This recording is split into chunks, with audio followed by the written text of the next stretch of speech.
శ్రీ గురుభ్యో నమ.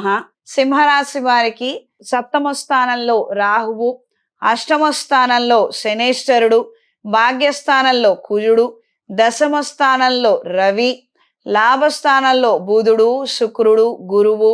అనుకున్న కార్యక్రమాలలో మంచి ఉత్సాహాన్ని కలిగి ఉంటారు. కార్యక్రమం నెరవేర్చాలన్న ఆలోచనలే ఎక్కువ శాతం ఉంటాయి. చిన్న చిన్న పొరపాట్లని చూసి చూడనట్టుగానే మీరు వ్యవహరిస్తారు. వృత్తిపూర్వకంగా మంచి జరిగే అవకాశం ఉంటుంది.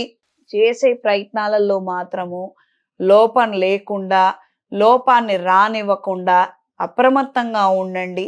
ఎందుకంటే రేపొద్దున మీ మీద ఏడుపుతో ఉన్నవాళ్ళు, మీ మీద కుట్రలు కుతంత్రాలు పన్నేవాళ్ళు, మీరు వదిలేసే ఈ చిన్న చిన్న తప్పులనే పెద్దవిగా చూపించి వాళ్ళు లబ్ధి పొందే అవకాశం ఉంటుంది.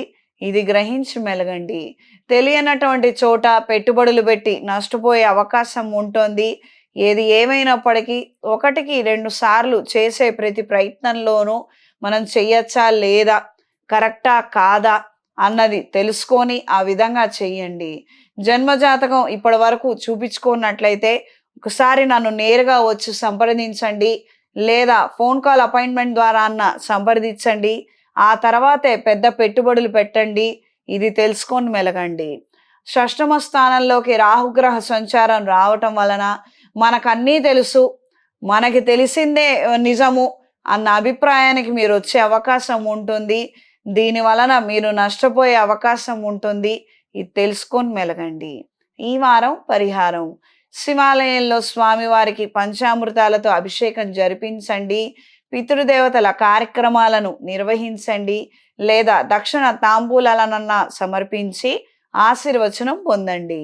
ఈ రాశిలో జన్మించిన స్త్రీలకు ఆర్థికంగా ఎదగడానికి మంచి నూతన అవకాశాలను పొందగలుగుతారు. ప్రేమించిన వ్యక్తితో పెళ్లి కాకపోవచ్చు, కాస్తంత నిరాశ ఎదురయ్యే అవకాశం ఉంటుంది.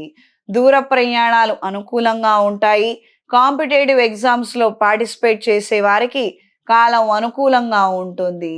చేసే ప్రతి ప్రయత్నంలోనూ దైవానుగ్రహం వలన కొన్ని కార్యక్రమాలను నిలబెట్టగలుగుతారు.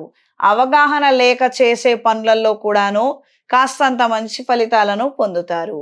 ఈ రాశిలో జన్మించిన వారికి ఈ వారం కలిసొచ్చే రంగు పసుపు, కలిసొచ్చే దిక్కు తూర్పు, కలిసొచ్చే సంఖ్య 2.